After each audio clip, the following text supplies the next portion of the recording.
जी, hello दोस्तों, मैं हूँ कमर चीमा और दोस्तों जिस तरह के आप देख रहे हैं मेरे साथ मौजूद है मेजर गौरव आर्य साहब। मेजर साहब सबसे पहले तो आपके वक़्त का बहुत शुक्रिया। थैंक यू चीमा साहब, बुलाने के लिए बहुत-बहुत धन्यवाद आपका। Thank you. Thank you. Major साहब आज आपसे एक बड़ी इम्पोर्टेंट बात करनी है, एक बड़ी स्ट्रैटेजिक मूव है जिसको कहा जा रहा है कि जो इंडिया की और अमेरिका की जॉइंट एक्सरसाइज़ हो रही है जिसको कहा जा रहा है वॉर प्रैक्टिस युद्ध अभ्यास के नाम से जो कहा जा रहा है 18 अक्टूबर से 31 अक्टूबर तक। और हुँ, ज़ाहिर बात है इसकी जो सिग्निफिकेंस है वो ये है कि बेसिकली ये माउंटेन्स पे हो रही है, एक बात चाइना के बॉर्डर के ऊपर हो रही है और इसकी ज़ाहिर बात है उत्तराखंड में। तो आप क्या समझते हैं इसकी क्या वैल्यू है? एक तरफ जो है वो अमेरिका के बारे में कहा जा रहा है कि उसने एक सेकंड फ्रंट जो है वो चाइना के हवाले से खोल दिया है। आप क्या समझते हैं ख़ास तौर पे जो नैन्सी पेलोसी का विज़िट था उसके बाद इस मिलिट्री ड्रिल्स का होना आप क्या समझते हैं कि वो जो गलवान में जो कुछ हुआ था, वो जो मामलात खराब हुए थे, आप क्या समझते हैं कि अब Americans and Indians are sync military वैसे तो ठीक है डिप्लोमैटिकली, पॉलिटिकली तो एक चीज़ है, लेकिन एक मिलिटरीली भी सिंक होना एक इसकी भी सिग्निफिकेंस हुँ। है। तो आप इसको कैसे देखते हैं उस नज़र से जिस नज़र से दुनिया ने आज से 2-3 साल पहले एलएसी पे एक स्टैंड ऑफ देखा था। थैंक यू चीमा साहब बुलाने के लिए अपनी शो पे। चीमा साहब मुझे एक्चुअली आपके सवाल का जवाब मैं सच बताऊँ दिल से तो मुझे आता इसका आंसर नहीं पता मुझे। मैं क्योंकि देखिए इंडिया ने न्यूट्रैलिटी काफ़ी दशकों से, काफ़ी दिहाइयों से मेंटेन करके रखी है। लेकिन ये भी बात है कि जिस तरीके से बेधड़क रूप से चाइना धक्का दे रहा है, दुनिया को धक्का दे रहा है, भारत को धक्का दे रहा है, आई आई डोंट नो ये कब तक मिलिट्री न्यूट्रलिटी चल पाएगी। जैसे कि क्वाड है, all the rest of the members are happy to militarize the Quad. India ने अभी तक हाथ रोक के रखा है। तो ऑकस ने फिर जन्म लिया, जैसे you know better than me, AUKUS ने जन्म लिया। चीमा साहब ऐसा है कि आई डोंट नो, क्योंकि चाइना को रिस्ट्रेंट या तो चाइना वीकनेस समझता है या चाइना के ऐसी अंडरस्टैंडिंग है स्ट्रेटेजिक सिचुएशन की कि अगर इंडिया करना चाहता तो कर देता। इसका मतलब इंडिया अनविलिंग है लड़ने के लिए, या तो चाइना के मन में ये बात है। ऐसा है नहीं, सच्चाई कुछ और है, इसके बरखिलाफ है सच्चाई। चीमा साहब बात यह है कि we want peace, but we want peace with honour, और dishonourable peace is not acceptable to India. ठीक है। अ, इसमें दो तीन चीजें हैं। जो युद्ध अभ्यास है, ये जो एक्सरसाइज है पहली बार नहीं हो रही चीमा साहब। ये मेरे रेजिमेंटल सेंटर, मैं कुमाऊं रेजिमेंट से मेरा ताल्लुक है, तो वहाँ पे उस एरिया में पहले रानीखेत में चौबटिया इलाके में पहले भी हो चुकी है। American have come there before, so this is not the first time it is taking place. इसकी जो खास लोकेशन है जहाँ पे हो रही है चीमा साहब ये, और जो इसका जो जिसको कहा जाए कि जिस समय पे हो रही है, आपने नैन्सी पेलोसी के हवाले से बात करी, I think that is extremely important. और ये बहुत जरूरी है कि चीमा साहब इसको उस नजर से देखा जाए। पहली बात यह कि नैन्सी पेलोसी ने क्या करा कि शी कॉल्ड, मुझे ऐसा लगता है शी कॉल्ड चाइनाज ब्लफ। क्योंकि चाइना, आप देखिए, जब भी बयान देता है ना चाइना, चाइना के जो ऑफिशियल बयान आते हैं, those are very undiplomatic. You will regret for 1,000 years, आने वाली नस्लें इस पे पछतावा करेंगी, रिग्रेट। वो ऐसे ऐसी बात करता है जैसे कि 1980s की ना हिंदी पिक्चरें चल रही होंगी ना, जैसे हिंदी मूवी में डायलॉग होते थे हमारे बॉलीवुड की मूवीज में कि इसकी नस्लें बर्बाद कर देंगे। वो बात ही ऐसी करता है, अजीबोगरीब। तो पहले समय तो the world was very tentative. इस बार नैन्सी पेलोसी ने क्या करा कि बोला ठीक है, आप देखते हैं क्या करते हो आप ना। आप कह रहे हो कि they even hinted that they will shoot down Nancy Pelosi's plane, वो through various editorials and through various अपने ना ग्लोबल टाइम्स वगैरह वगैरह से यहाँ से कि शूट डाउन कर देंगे प्लेन को, वी विल दिस थिंग। तो चाइना में उनकी बड़ी फजीयत हो गई है खुद की। चाइनीज गवर्नमेंट के लोग कह रहे हैं कि तुमने नाक कटवा दी, तुमने बातें, बोल तुम्हारे बड़े बड़े थे, अमल तुम कर नहीं पाए उस पर। एक तो ये बात है। तो ये जितनी भी एग्रेसिव एक्सरसाइजेस चल रही हैं, मुझे लगता नहीं कि चाइना इन्वेड करेगा ताइवान, और यहाँ पे जरूर ये प्रेशर एक बहुत बड़ा है। इसके ऊपर एक और चाबी है चीमा साहब। चाबी ये है कि चाइना का ये एस्टिमेट है कि India will have to fight in the Himalayas alone. ठीक है, समुद्र में क्वाड है, ऑकस है, ये सब है। Though India is not part of AUKUS, but just saying that Quad है वगैरह वगैरह है। बट हिमालयाज में तो India has to fight it alone. By having these exercises at this particular point in time, near the line of actual control. Line of actual control में सब सिक्किम है, अरुणाचल है, लद्दाख है, उत्तराखंड है, हिमाचल प्रदेश है। तो हमारे 5 स्टेट्स हैं, करीब 3,500 3,600 किलोमीटर के लगभग मोटा मोटी लाइन ऑफ एक्चुअल कंट्रोल जाती है चीमा साहब। तो उसके आसपास करना, ये चाइना को एक डायरेक्ट एक संकेत है, एक चाइना को मैसेज है कि not necessarily we have friends also and the world is getting together. China ने भी ना चीमा साहब अति कर दी। मैं आपको ना वही चीज है कि जब आप पहले भी अगर मैं आपको पुश करूंगा ना 1-2 बार, तो आप 1-2 बार झेल लेंगे, तीसरी बार you will also get frustrated, you will also push back. ये इंसानी फितरत होती है। चाइना ने इतना कर दिया ना कि इस मुल्क के साथ ये प्रॉब्लम, इसको लोन दे दिए, इसकी जमीन खा लो, उसने थोड़ा सा ज्यादा कर दिया। So the world is coming together. मुझे लगता है युद्धाभ्यास जो चल रहा है अभी, ये पहले भी चलता आ रहा है, लेकिन इसकी जो टाइमिंग है और जो उसकी लोकेशन है, this is messaging to China. ये एक मैसेजिंग है चीमा साहब। बिल्कुल ठीक है। तो मेरे साहब, ये अब ज़ाहिर बात है, एक बड़े पैमाने पे ये ड्रिल्स हो रही हैं। आप क्या समझते हैं इसमें, क्या कोई इंडियन फौज की कैपेसिटी बिल्डिंग के लिए है? ये जो ट्रांसफर ऑफ टेक्नोलॉजी की बात होती रही है, ये क्या उसकी भी कोई मैनिफेस्टेशन इसमें होगी? क्योंकि जैसे फॉर एग्जांपल बीका जैसे एग्रीमेंट जो है, वो बेसिक एक्सचेंज जैसे एग्रीमेंट जो है, वो इंडिया और अमेरिका के दरमियान हुए हैं। तो आप क्या समझते हैं बेसिकली, ये क्या इस इन एक्सरसाइजेज से जो है वो इंडियन फौज को एक स्ट्रेंथ मिलेगी, और वो जो ट्रांसफर ऑफ टेक्नोलॉजी है उसमें भी कुछ चीज है इसमें, या कि आप समझते हैं कि इसकी एक बस स्ट्रेटेजिक सिग्निफिकेंस है कि हाँ भाई 3,000 फुट पे जो मीटर पे हम खेल कर रहे हैं इसको, तो इसको बस उसी एंगल से देखा जाना चाहिए। आप इसको कैसे इस हवाले से देखेंगे? चीमा साहब, मुझे ऐसा लगता है कि इंडिया की नहीं है, अमेरिका की कैपेसिटी बिल्डिंग है। उसका रीजन है कि इंडिया के जो हमारे पास जो माउंटेन डिविजन्स हैं, जितने हमारे ट्रूप्स हाई एल्टीट्यूड में हैं आज की तारीख में, उतने दुनिया में कोई और मुल्क नहीं है जिसके इतने well trained troops high altitude में हैं।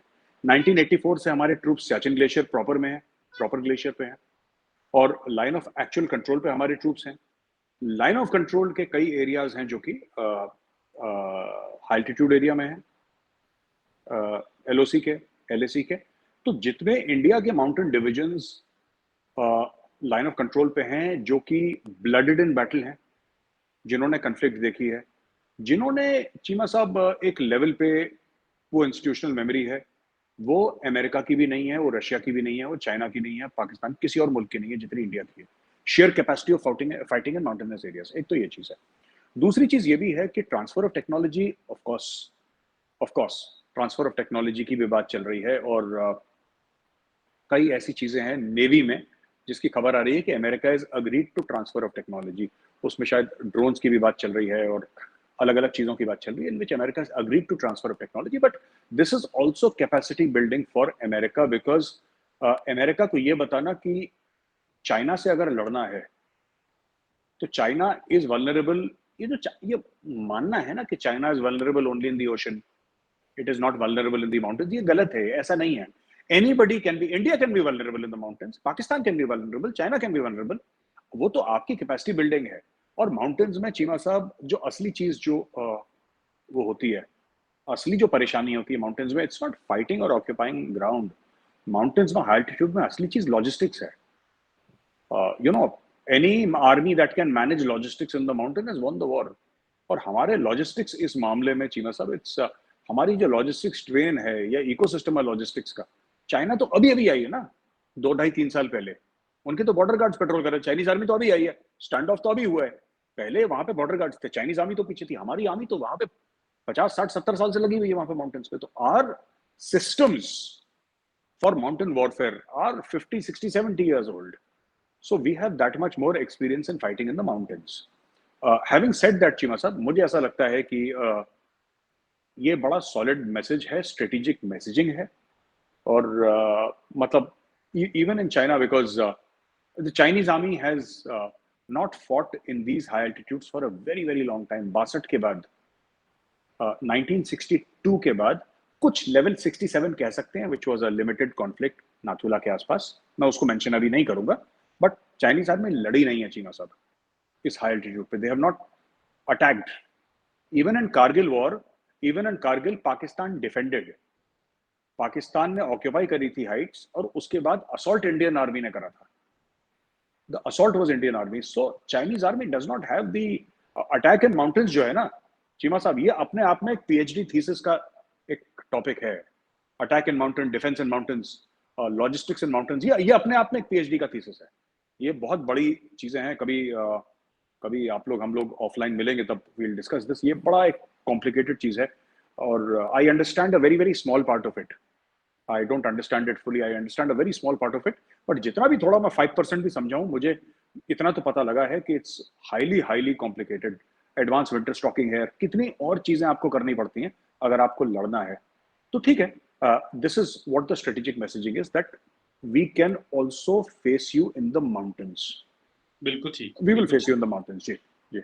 मैं सब एक अगला जो इम्पोर्टेंट क्वेश्चन है वो आपने भी अपने जो पहला सवाल का जवाब दिया था उसमें वो बात की, जब आपने कहा कि मैं इसका आंसर नहीं कर सकता। बहुत सारे लोगों का कहना ये है कि इंडिया क्वाड का मिलिट्री कंपोनेंट लेने में शाय है, उसका मिलिट्री कंपोनेंट बनाने में, लेकिन बायलैटरल अपनी कैपेसिटी बिल्ड करना चाहता है। सो इट मीन्स कि India is going to be a shy power, क्या मतलब एक जिसे ऐसी या कंफ्यूज एक पार है कि उसको किस तरह आइंदा आने वाले दिनों में अपने आपने जो मिलिट्री कार्ड्स हैं या जो अपने डिफेंस कार्ड्स हैं वो खिते में खेलने हैं, जबकि खिते के अंदर इतनी बड़े पैमाने पे जो है वो डिफेंस के हवाले से प्रोक्योरमेंट्स हो रही हैं, मूवमेंट हो रही है, जो है जिसे आप कह रहे हैं कि अमेरिकन, चाइनीज और सब जो है वो जापानीज इवन लगे हुए हैं। तो ये जो चीज है कि बायलैटरली इंगेज करना अमेरिका के साथ मिलके, मुझे पता है इस तरह की एक जो यही एक्सरसाइज जो है में पिछले साल हुई है, तो उसी की एक ये चीज है जो यहाँ पे अभी हुई है, इससे पहले भी है 2014-16 में भी हुई है। तो आप क्या समझते हैं ये चीज है कि कहीं ना कहीं कंफ्यूज्ड है इंडिया, और इसकी शायद ये वजह भी आप समझते हैं कि for instance Indian arm forces में जिस तरह फॉर एग्जांपल सीडीएस का होना फिर ना होना, ये डिसीजन मेकिंग में प्रॉब्लम है, जो है वो पॉलिटिकली शायद चीजें जो है वो और एंगल से देखी जा रही हैं, और मिलिटरीली जो है वो इंडिया की जो अफवाज है उसमें वो सिंक जो लाने की बात की जा रही थी वो सिंक आ नहीं पा रहा। तो इसमें जो है मैं काइंडली थोड़ा सा चीमा साहब, मुझे नहीं लगता कि India is a confuse power. मुझे लगता है कि India is always treated military as the last resort. जैसे अमेरिका मिलिट्री को फर्स्ट रिजॉर्ट मानता है कि जी आपने हमारी बात नहीं मानी, ये लो hellfire missile. We are not like that. We will give diplomacy a chance. And हम तो चाहते हैं कि जंग ना हो, पीस लविंग पावर है, हम लोग कोशिश करेंगे जहां तक पॉसिबल है वहां तक नेगोशिएशन से, डिप्लोमेसी से बात हो जाए। कभी कभी फ्रस्ट्रेटिंग होता है, 15 16 17 कोर कमांडर की टॉक्स हो गई, कुछ नतीजा नहीं निकला, होता है फ्रस्ट्रेटिंग, लेकिन ऐसा नहीं है। दूसरी चीज कैपेसिटी बिल्डिंग है। कैपेसिटी बिल्डिंग हम कर रहे हैं, बायलैटरली कर रहे हैं, हम टेक्नोलॉजी ले रहे हैं, वेपन्स खरीद रहे हैं। वो क्यों कर रहे हैं कि जब एंड में चीजें आए कि साहब अब काम नहीं बन रहा, now you have to act militarily, तो उस समय चीमा साहब we should be prepared to give an answer militarily, अगर if that is the case. तीसरी बात आपने सीडीएस की करी, मैं आपको बताता हूँ। इसमें दो बातें आपने करी, सीडीएस की और जॉइंटनेस की चीमा साहब। ठीक है, जॉइंटनेस की प्रॉब्लम्स हर एक मुल्क में होती है, अमेरिका में भी हुई थी। उसका रीजन है all the services have always functioned in isolation, तो नहीं कहूंगा, but they functioned independently, and there is a high level of cooperation in case of a war. Exercises करते हैं, वहां पे भी आर्मी, नेवी और एयरफोर्स होती हैं, तो ऐसी बात नहीं है। लेकिन जब आप एक स्ट्रक्चर, और ये स्ट्रक्चर शिवा साहब आज का नहीं है, ये 250 साल पुराना स्ट्रक्चर है, ईस्ट इंडिया कंपनी के टाइम का स्ट्रक्चर है। उस समय एयरफोर्स नहीं थी, ऑब्वियसली नेवी थी और आर्मी थी। बाद में रॉयल नेवी थी, फिर इंडियन नेवी बनी बाद में।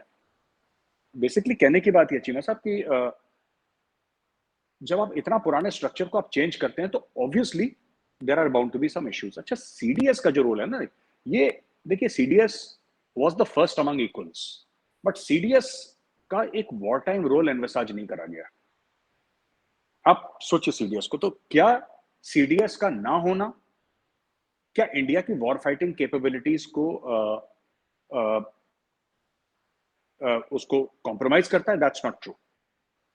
क्योंकि ऐसा नहीं है कि वॉर में सीडीएस जो है वो आर्मी चीफ, नेवी चीफ और एयरफोर्स चीफ को हुक्म दे रहे हैं कि जी आपने ये करना है. That's not true. ठीक है. सीडीएस के कई सारी चीजें थी.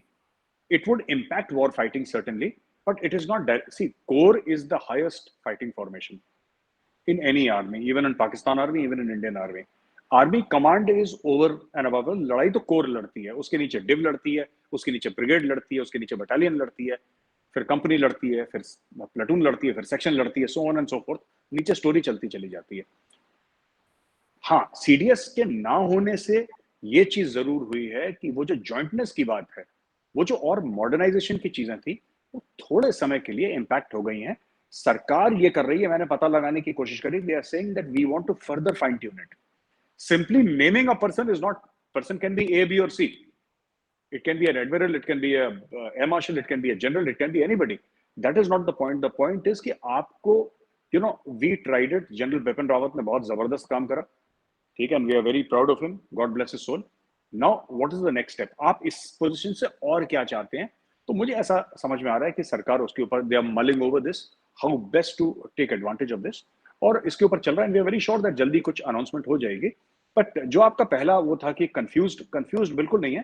देखिए, हमारे साथ ये ना, काफी मेरे पाकिस्तानी दोस्त भी हैं, जब उनसे बात करता हूँ ना, तो उनका एक सवाल है, उनका बड़ा इंटरेस्टिंग सवाल है.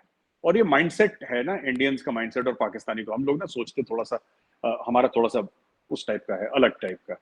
वो कहते हैं कि क्या आपको ये नहीं लगता कि इंडिया क्योंकि अमेरिका के साथ है, इंडिया क्योंकि अमेरिका के साथ है, अमेरिका के खेमे में जा बैठा है इंडिया, तो इंडिया ने अमेरिका की बात नहीं मानी यूक्रेन की जंग में, तो क्या अमेरिका इंडिया को ट्रस्ट करेगा? और ये पढ़े लिखे लोगों ने सवाल पूछे, ऐसे नहीं कि कोई बच्चे ने पूछ लिया या 12th क्लास का, 10th क्लास का बच्चा, 11th का, नहीं नहीं. These are educated people and they thought. तो मैंने उनको बताया कि देखिए, इंडिया की जो वफादारी ना अमेरिका के लिए है ना रूस के लिए, इंडिया की वफादारी इंडिया के लिए है. And we will deploy and use our relationships to India's benefit as we deem fit. आज हम रूस से तेल ले रहे हैं, कल अगर हमें सस्ता अमेरिका से मिलता है, हम अमेरिका से लेंगे.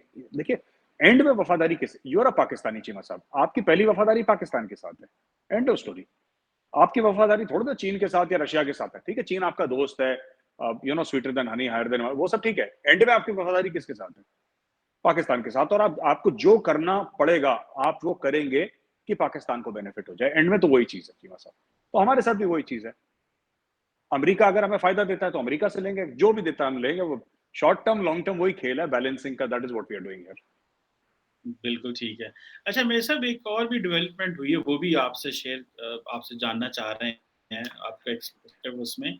ये जो चाइनीज जो शिप एक आ रहा था श्रीलंका, और इंडिया ने उसको रोक दिया, ये इसकी क्या स्टोरी है? ये बेसिकली इंडिया का क्या माइंडसेट क्या है इस शिप को रोकने में? देखिए, while Sri Lanka is a sovereign independent country, but it is also India's backyard. India invest क्यों कर रहा है श्रीलंका में, श्रीलंका को इतने पैसे क्यों दे रहा है? Because we do not want Chinese influence in our backyard. Cheema साहब, on a clear day India से श्रीलंका और श्रीलंका से इंडिया दिखता है. यू कैन सी, अगर आप राम सेतु पे जाएंगे रामेश्वरम में, तो अगर आप थोड़ा सा राम सेतु के ऊपर कदम रखेंगे और थोड़ा सा आगे चले जाएंगे, आपको श्रीलंका दिखेगा वहां से दूर से, अगर दूरबीन आपके पास है तो. आप खुली आंखों से दूरबीन से देखिए, आपको on a clear day you can C Sri Lankan mainland. थोड़ा सा अगर आप हाइट से देखेंगे, नॉट कि आप जमीन से देखेंगे, ऐसे नहीं देखेंगे, थोड़ी सी हाइट से देखेंगे, यू कैन सी. तो Sri Lanka is not very far away. आप बाइनोकुलर से देखेंगे, आपको दिख जाएगा श्रीलंका. बिल्कुल, आपको पता है, इवन इंडोनेशिया इंडिया का नेबर है. आप हमारे आइलैंड्स देखिए, हमारे आइलैंड्स का लास्ट आइलैंड देखिए और इंडोनेशिया का लास्ट आइलैंड ऊपर की तरफ देखिए, 200-250-300 किलोमीटर ज्यादा का फर्क नहीं है. Even Indonesia, technically speaking, is India's maritime neighbour. ये बगल में रहा इंडोनेशिया हमारे. What I want to tell you, Chima Saab, is that ये जो चाइनीज शिप है, we believe it's a spy ship, and we believe that क्योंकि वहां से हमारी नेवल फैसिलिटी ज्यादा दूर नहीं है, हमारे एयर एसेट ज्यादा दूर नहीं है,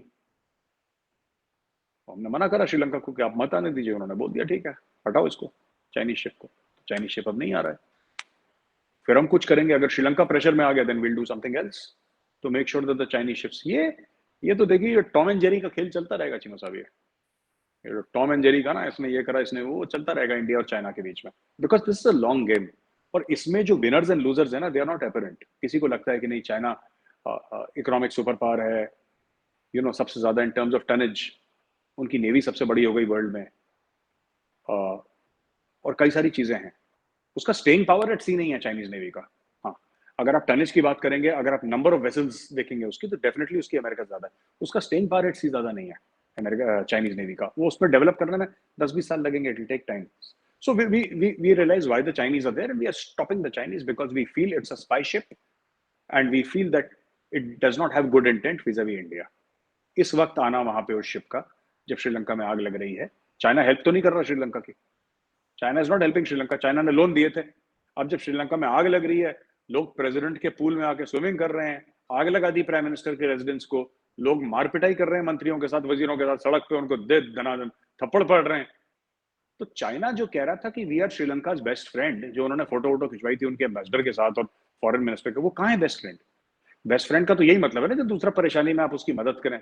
चाइना ने तो अपना उनका नंबर ही ब्लॉक कर दिया मोबाइल पे, इस रूट पे सभी लाइनें व्यस्त हैं, all lines are busy.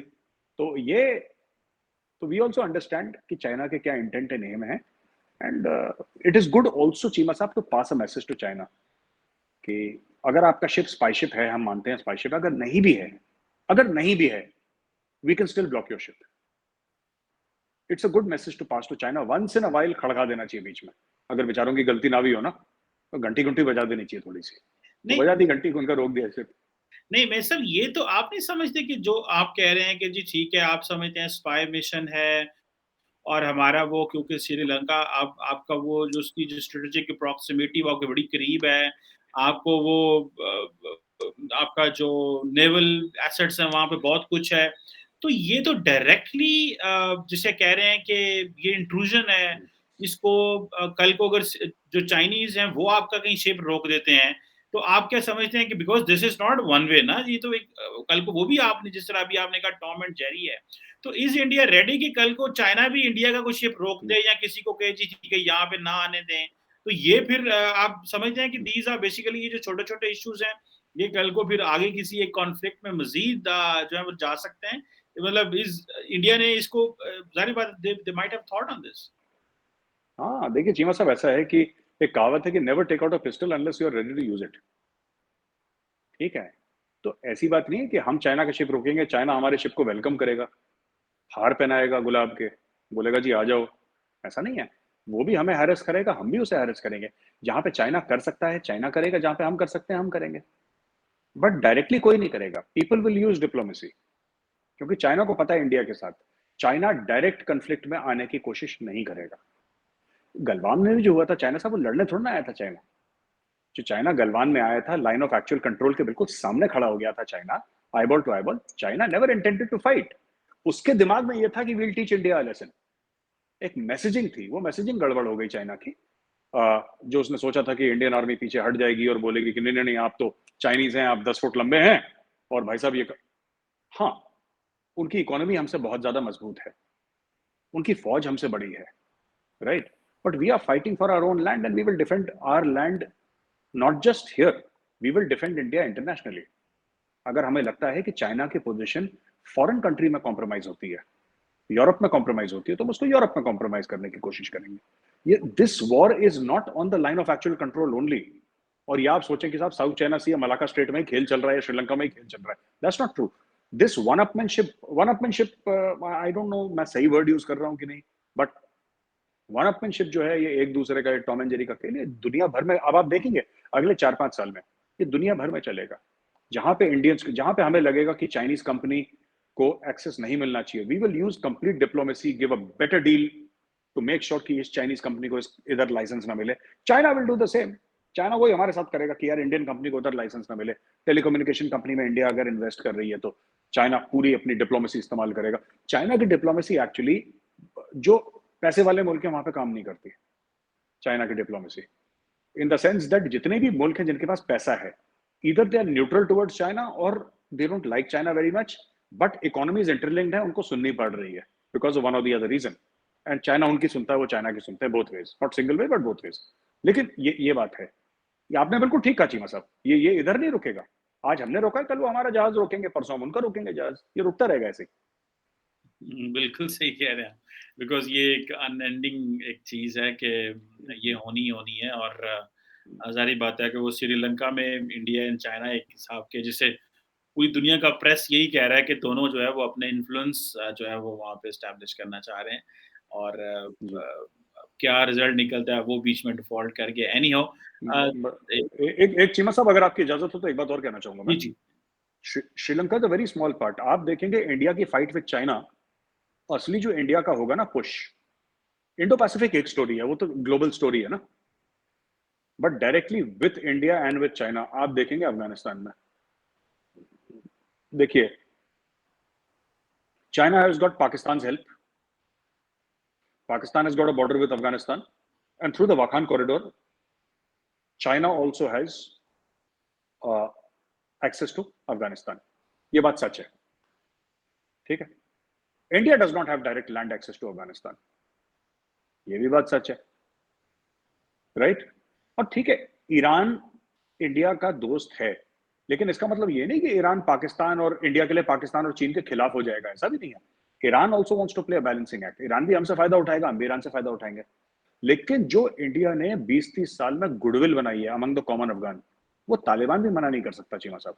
Taliban आप देखिए, तालिबान का ऐसी कोई बात नहीं थी कि तालिबान इंडिया के दोस्त थे, लेकिन आपने देखा होगा कि तालिबान, मैं आउटराइट फ्रेंडली ना भी बोलूं तालिबान को टुवर्ड्स इंडिया, बट आपने देखा होगा कि एक जमाने में जब पाकिस्तानी मीडिया ये कह रहा था कि बस अब तो तालिबान आ गया, अब तो इंडिया की छुट्टी हो गई, कश्मीरी से हर जगह छुट्टी हो गई, आपने देखा होगा Taliban have become neutral towards India in less than 1 year. अभी 1 साल नहीं हुआ चीमा साहब, and Taliban have become neutral towards India.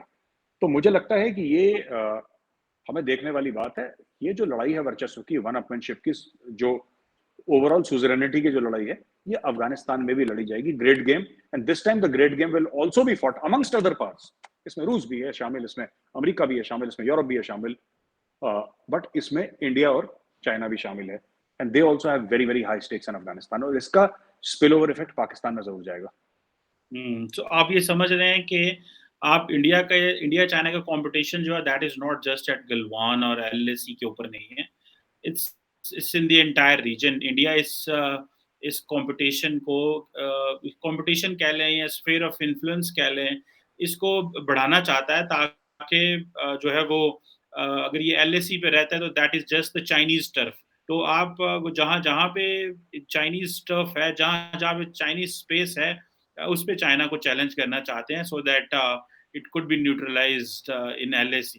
That is a good strategy by the way कि अगर आप जी उसको और जी जगहों पे भी एंगेज करते हैं तो वो एलएसी के ऊपर भी वो फिर आपको दबा के नहीं रखेगा। This is a good any how वो तो नज़र आ रहा है कि जिस तरह तालिबान ने कहा है कि वो इंडिया के साथ ताल्लुकात बनाना चाहते हैं और वो करना चाह रहे हैं। वो चीज़ें तो सामने आ रही हैं लेकिन I think the Chinese are too smart. वो ऐवें ही अफ़गानिस्तान में पैसा नहीं लगाएँगे। वो उनको पता है वहाँ से कुछ भी निकलने वाला नहीं है। लेकिन ऑब्वियसली वो चाहते तो हैं कि वो एक ख़ास किस्म का जो बस मिलिटेंट्स हैं वो बस चाइना के अंदर किसी किस्म का इन्फ्लुएंस ना रखें। उनको मेरा ख़्याल है इस हद तक है। बाकी अफ़गानिस्तान मरता है, जो मरता होता है वहाँ पे उनको कोई इंटरेस्ट नहीं है मेरा ख़्याल है। Any how thank you very much, Amir sir, sir, for your time and for your valuable comments. बहुत शुक्रिया सर। Thank you ji.